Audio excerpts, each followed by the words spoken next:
The 5 biggest liars about Israel and vaccines.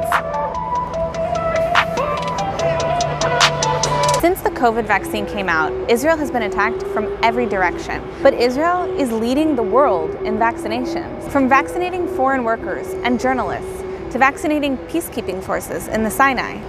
To vaccinating Israeli Arabs like me.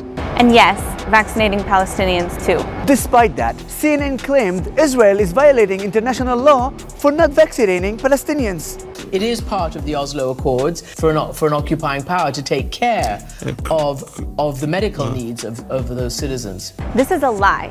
Israel isn't responsible for Palestinian healthcare under the Oslo Accords. And despite that, they're vaccinating tens of thousands of Palestinians. Hold on, it gets worse. SNL claimed that Israel is vaccinating only Jews. Israel is reporting that they vaccinated half of their population. And I'm going to guess it's the Jewish half. Another lie. I, as an Israeli Arab, was vaccinated. And I was vaccinated by an Israeli Arab. Now, this joke might be funny if it wasn't used to spread genuine hate against our country. Former US presidential candidate Bernie Sanders also claimed that Israel is responsible for Palestinians' health care, and that Palestinians are waiting for vaccines. Except that isn't what's happening. Thousands of doses were already sent to the Palestinians, with thousands more on the way.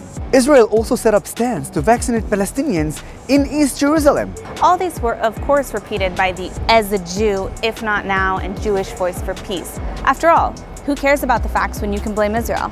The craziest accusation came from the Palestinian Authority, who even said that they didn't even ask Israel for vaccines. But after the media criticized Israel, they blamed Israel too.